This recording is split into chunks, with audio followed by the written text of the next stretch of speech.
Hi, welcome to SoStack Plans Club, AI Innovation and Ethics. Wayne and I are here. We're going to be starting in about 1 minute. In the meantime, we're going to play some music. This is Leah with her song Jordan.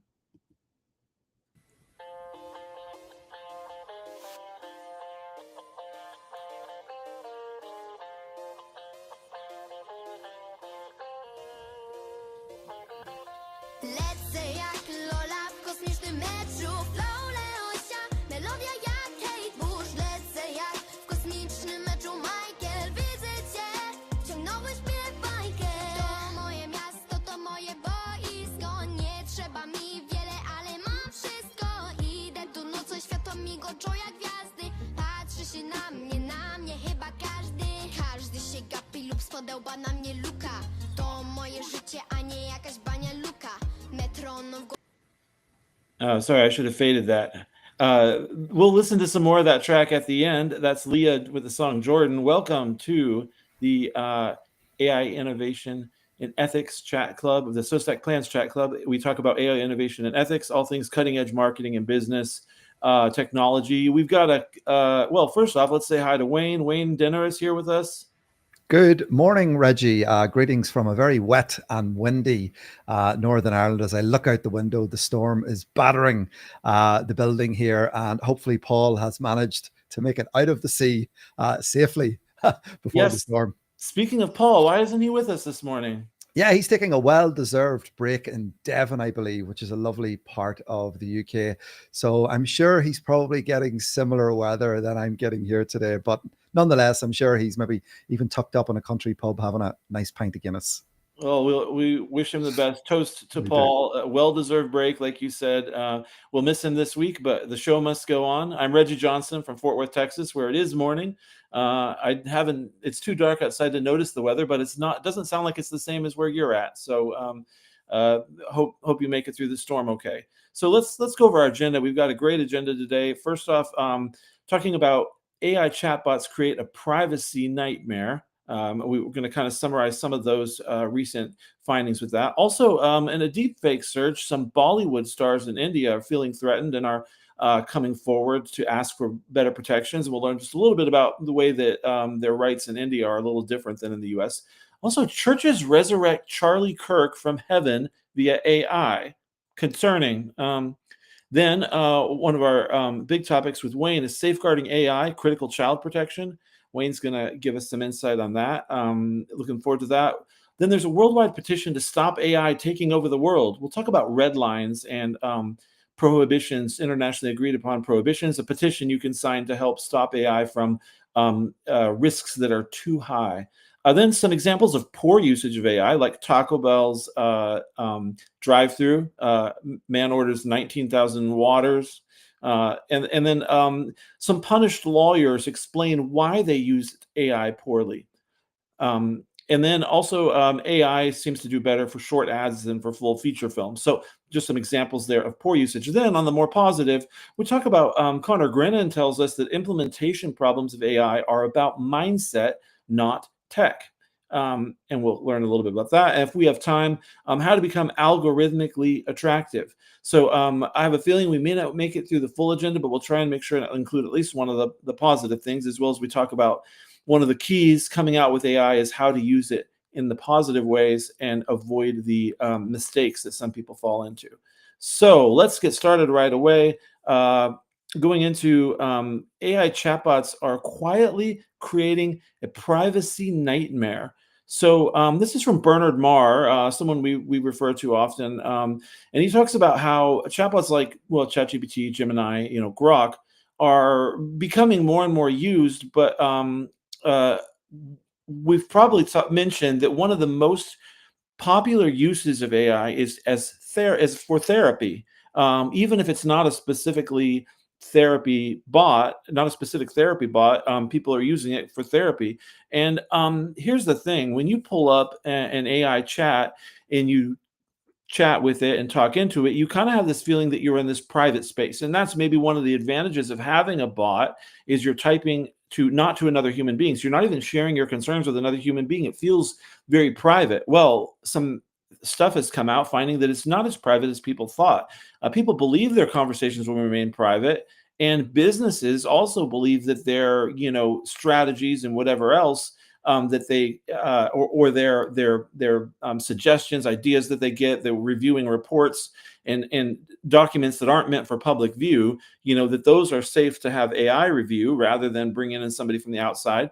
But yet chatbots are not bound by any of the same confidentiality rules as doctors, lawyers, therapists, or employees of organizations. So when very sensitive and potentially damaging information is put into bots, we've found recently that it can be exposed, and recent news has had several incidents of that. This sort of data leak has already happened. Data leak has already happened, and so basically, what Bernard Marr is asking is, are we on the edge of a privacy catastrophe? You may recall that was it with OpenAI when people click to share their chat? Maybe they want to show one of their friends or somebody else an example of the chat, or maybe they want to save it for themselves and get a bookmark for their chat. There's a share button in like the top right corner usually. Well, that creates a web page for it, which is indexable by Google. So people have found that their private conversations are searchable. So people search for whatever topic you're at, they might land on your conversation, which may include private information that was that you thought you were having privately with the bot. There was also an instance with Grok and some leaks of some of this private information. When it comes to some key points is how do chatbots threaten privacy? I think that a lot of users don't realize that what the share button does.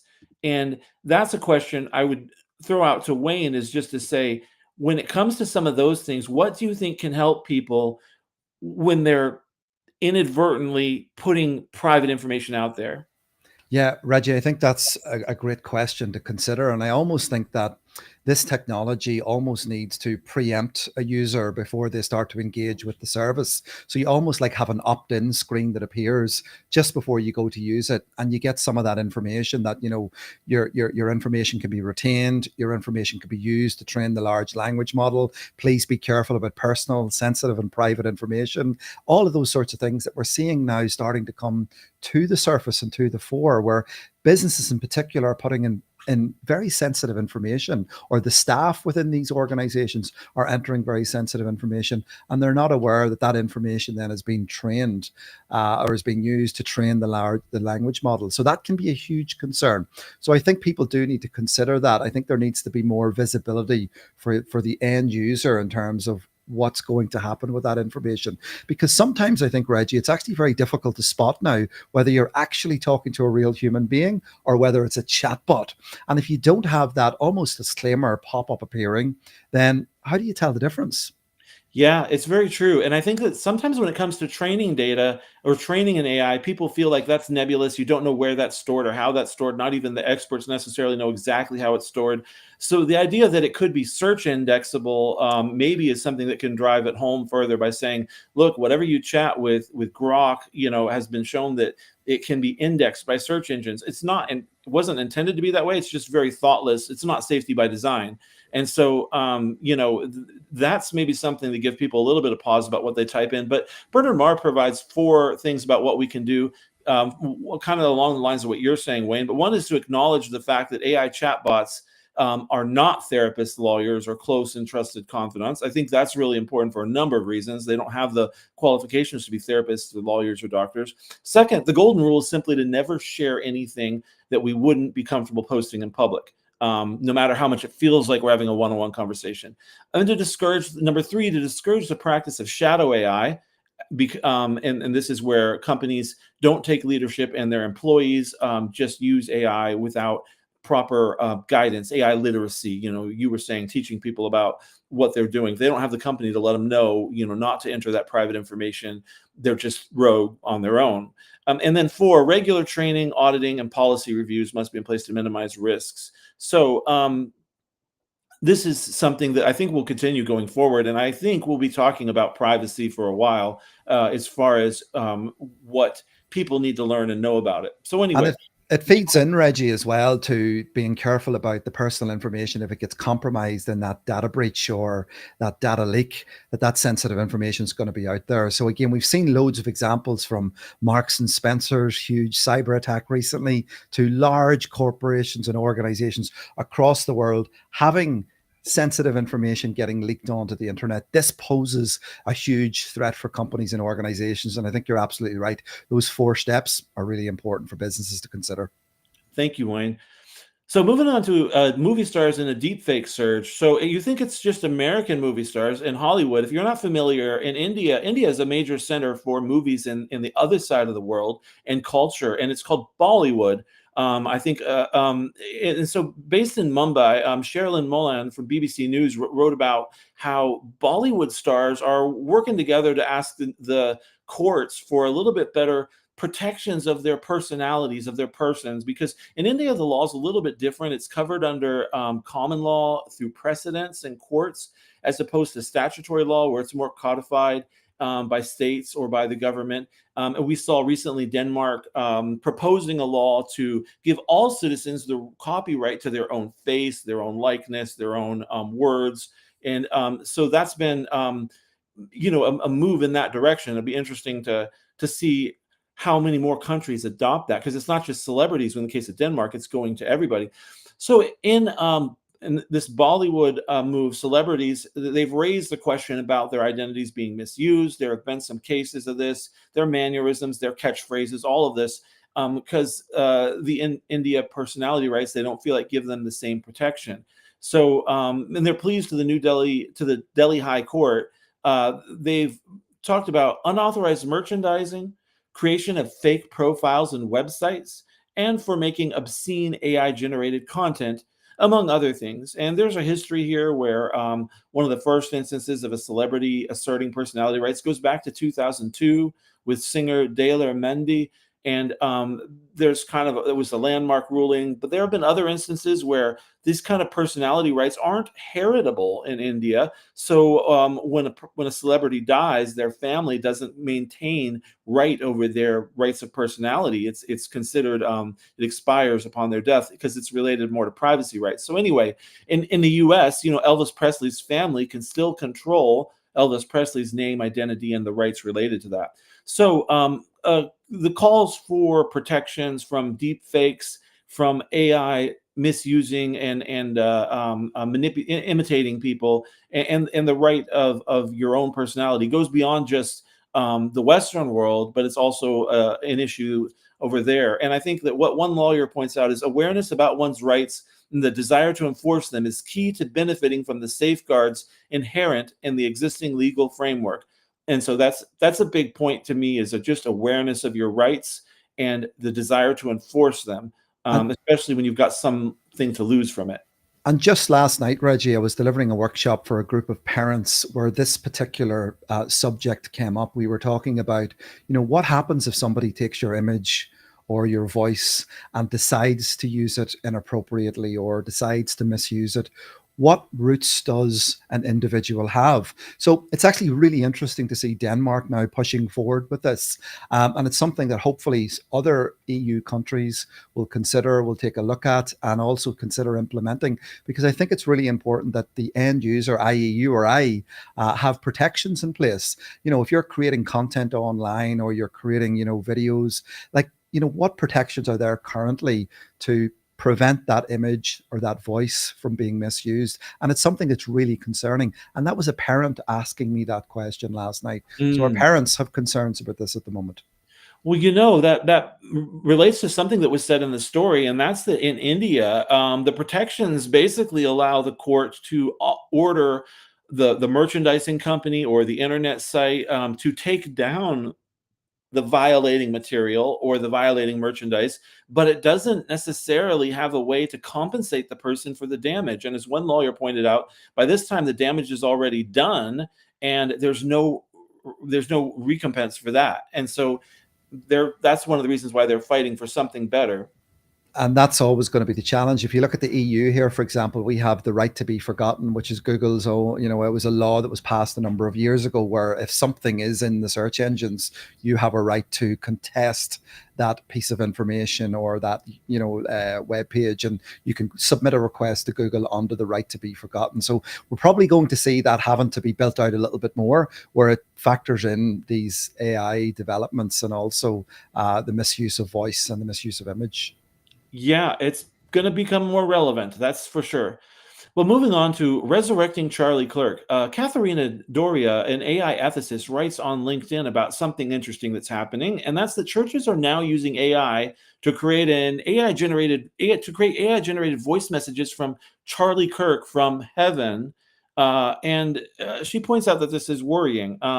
One reason is, well, think about that for a minute. Charlie Kirk, the American political activist, recently assassinated on a university in Utah.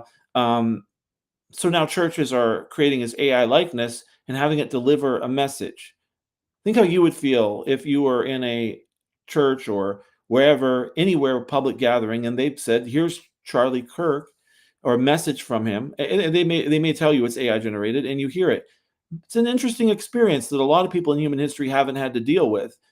So she points out the problems include political manipulation, because when partisan agendas are embedded into sermons, they're not just political anymore. They're kind of moving to the area of unquestionable truths of religion. So mixing those two is a dangerous point of propaganda when you mix faith and politics. But there's also the deception. She puts deception in quotes, the reason being that they may tell you this is AI generated, but the body and the mind still process it as being authentic, because we didn't evolve to be able to decipher between AI generated and to really understand those disclaimers. So often those disclaimers just go right by because our mind feels like it's real, and so we process it as authentic.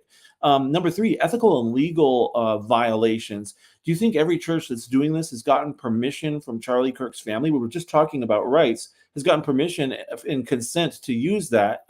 It kind of starts to blur the boundaries of ownership, dignity, and rights. And the idea is, where does consent end when an individual is no longer alive?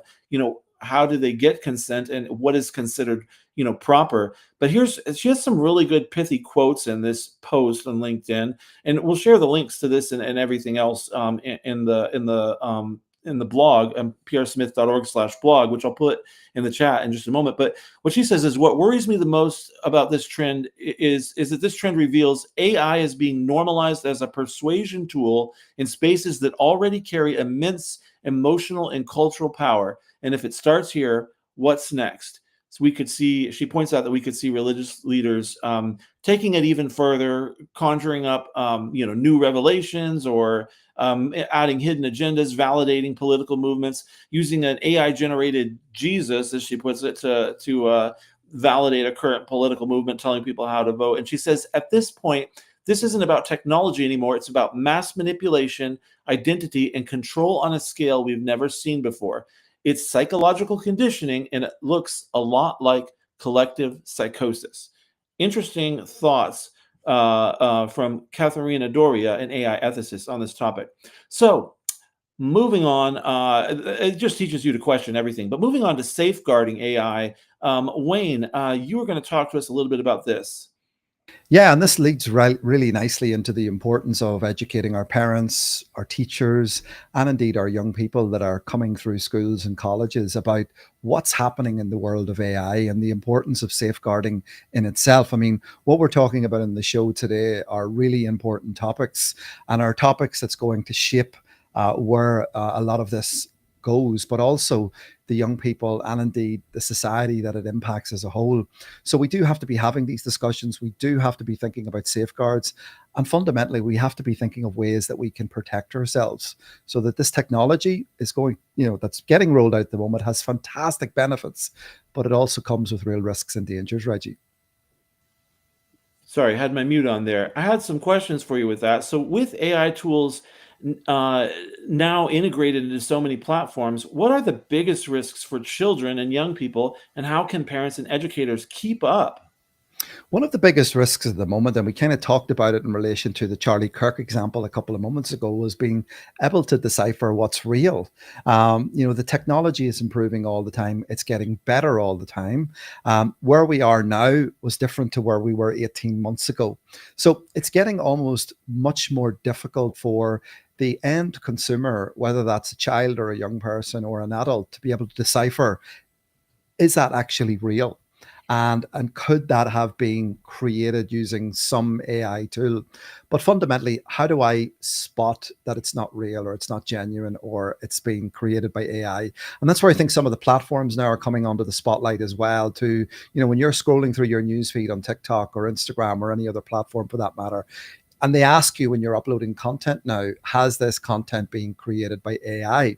Now, that presents a huge challenge in itself because you're having to self-assert almost. You're having to, and what happens if you miss that button and you don't say that AI is being used in that process? Are we going to go back to the problem that we have with YouTube, for example, in particular YouTube Kids, where content gets uploaded to YouTube Kids in this case, that is not appropriate for children and young people because the creator, Reggie, hasn't labeled it as so, then it slips through the net. And that's the challenge we have. We're leaving the declaration part to the end user at the moment. And I don't think that's the right thing to be doing. We need to be making sure that the platform themselves has some mechanism in there that's able to detect, pick up, flag content that hasn't been labeled by the creator, but also let the end user know, you and I, that content has been created by AI.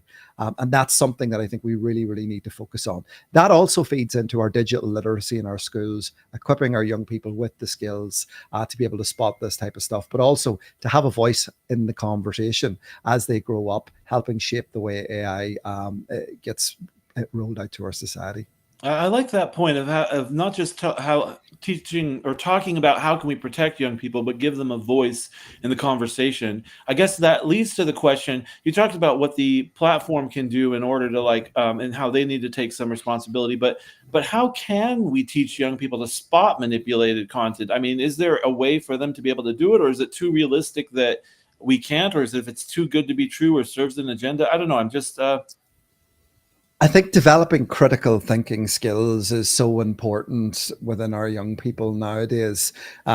Starting these conversations earlier in schools is something that's really important.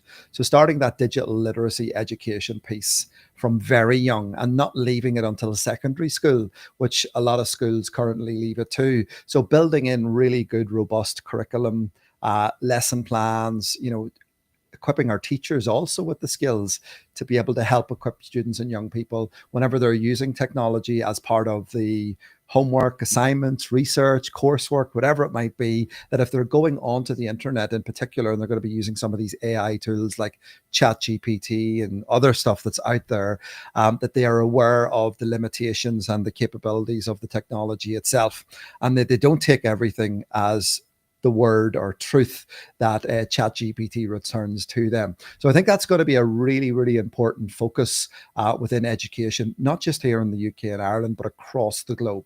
And I think we're going to need more of a joined up approach. And we're also going to need to have some involvement from the tech companies themselves in helping shape that, but also putting those safeguards in place that helps keep young people safe. Oh, that makes sense. So in addition to AI literacy, or a component of AI literacy, has got to be critical thinking, because you can't keep up with the technology. So critical thinking, almost like when you used to get in the US, they had these publishers clearinghouse sweepstakes, and you'd get this letter in the mail that would say, Reggie Johnson, you have won $18 million. And if you opened it up and you looked carefully through it, it would say, if you submit the winning response, we will announce this. But yet through the little window on the envelope, it looks like they're telling you that you already have one. The idea is you get your hopes up. You don't want to feel let down, so you go ahead and enter the return or send it back. But it's the critical thinking to know, what are the odds that I really did just get a letter for something I didn't enter, telling me I won $18 million or whatever. What are the odds that's and also my neighbor got one just like it with that on it. But I mean, that's where critical thinking comes in, if there's not necessarily a clue right in the item. And of course there were lawsuits around that particular campaign, but anyway, it makes me think of that. But Good point. Okay, moving on to Red Lines petition. Louisa Jarofsky, who we cite often on this show, talked about how lots of people are signing this urgent call for international red lines to prevent unacceptable AI risks. So red lines are specific prohibitions on AI uses or behaviors that are deemed too dangerous to permit under any circumstances. They are agreed upon internationally, prevent it from causing universally unacceptable risks. So here are some examples of those red lines on AI behavior. One is cyber malicious use, which is prohibiting the uncontrolled release of cyber offensive agents capable of disrupting critical infrastructure. We've seen hacking critical infrastructure attacks in the war in Ukraine from Russia a year or so ago in critical infrastructure using AI to do that. That's considered a red line. Weapons of mass destruction, prohibiting the deployment of AI systems to facilitate the development of weapons of mass destruction. Number 3, autonomous self-replication. That's prohibiting the development of AI systems capable of replicating or significantly improving themselves without explicit human authorization. This is from a consensus of U.S. and Chinese scientists that agree that this is too big of a risk. And then the termination principle, prohibiting the development of AI systems that cannot be immediately terminated if meaningful human control of them is lost. So these are some. We'll share the links as well on petersmith.org/blog, and you can see the link to this particular petition. You can sign it. I think the link that's scrolling there is the outdated link, Wayne. I think the correct link is the petersmith.org/blog there, just to clarify. We just recently updated that. So you can sign the petition if you like, but it's about preventing uses of AI that are considered too high risk to allow at all. And I think that that's something we can relate to. So we got 5 minutes left. I'm going to jump past the examples of the poor usages of AI, and I would like to get to our topic from Connor Grennan, to at least have a minute to discuss that with you, Wayne. So Connor Grennan, a New York University professor, an AI expert, and he's got his own company, Mindset AI. AI Mindset. So he's a big player in the field of AI. He's definitely on the side of some people consider him one of the AI hypers. He's like Hype, who hypes AI. He's his company is helps businesses implement AI, and so some people feel like he's too much on that side. Other people feel like he's a really good balanced voice. But I feel like he's got so much wisdom around good implementation of AI that he's worth following. And this is the thing: if you're following the AI debate and you're only following people that you agree with 100%, you're not doing it right. You should be following a variety of perspectives. And anyhow, so I'm just giving you some perspective on Connor Grennan, and I think that he's a great person to follow. So he talks about how the recent Accenture earnings call from the Accenture being a consulting firm, and how they talked about how they were talking about getting rid of employees who cannot be upskilled to AI, which sounds kind of harsh, basically saying if our employees that can't learn it, we're going to fire them. We're going to do layoffs. But what he used that as an opportunity to talk about was that something that was said on the call is that it's not the technology that is the biggest barrier. It is actually being able to get the mindset reorganized around how best to use it, the ability to do the change management, the process reinvention. And Connor Grennan points out that this is what his company is pretty much all about. It's about mindset. It's about change management. That's why he called his company AI Mindset. So defining change management, since we talk about it, it's about change management, not the tech. It's defined as a collective shift in behavior of a group guided by similar values and principles. That's what AI upskilling is. Certainly, it's the only way I've found success in driving adoption at scale. That was from one of Grennan's comments, how he defines change management, because sometimes that can be a little bit of a nebulous term. So he says successful AI adoption. Oh, this is from another commenter on his post, said successful AI adoption starts with a culture shift first.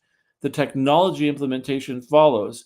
So, what's happening in Accenture, I will say that we've seen some of these kind of leaks, or whether they're leaks or not, they've been companies, statements by companies saying we're going to pivot to AI first, with some harsh treatment of employees, and we don't always know what's going on inside of them. But I feel like it goes back and speaks to the human first element there. But this idea of mindset, and perhaps every employee deserves the opportunity to be trained and upskilled, because when you start saying we're going to fire employees who can't learn AI, you open yourself to bias. But what they said, one thing that he also said is, this is the single biggest issue I see every day with the biggest companies in the world. They're treating generative AI like a digital transformation instead of change management.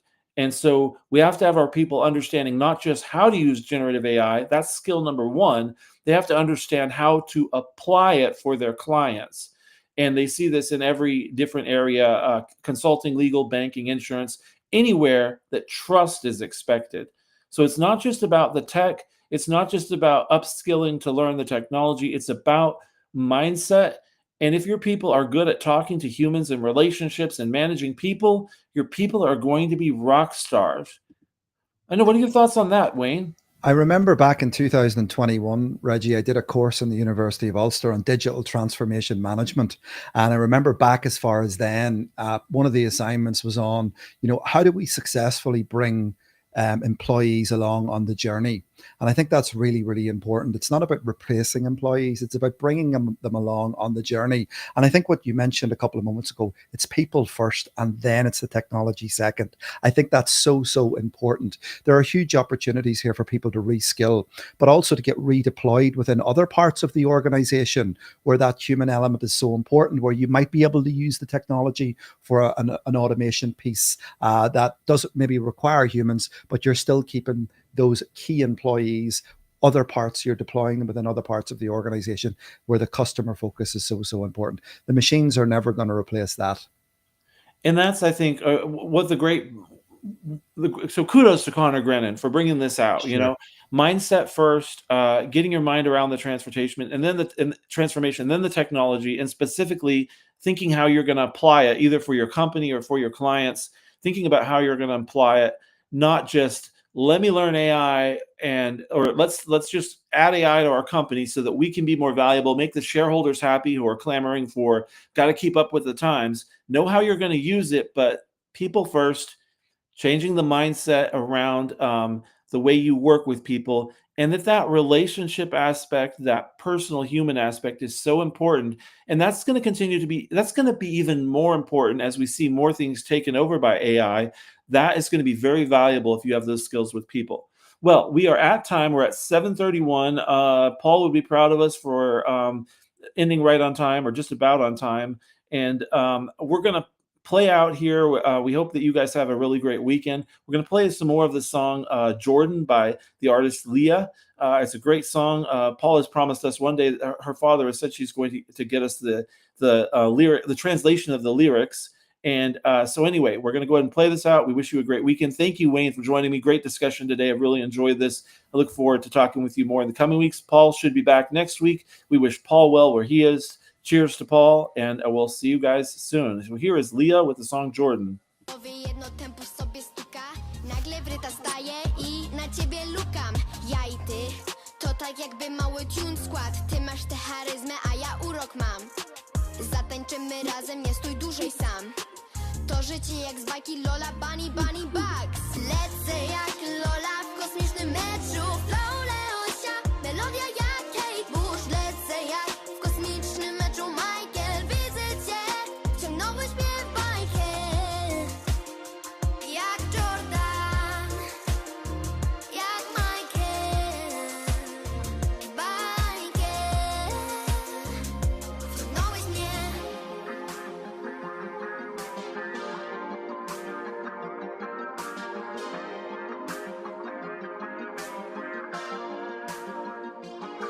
Moje ulubione słowo to dolarsowo.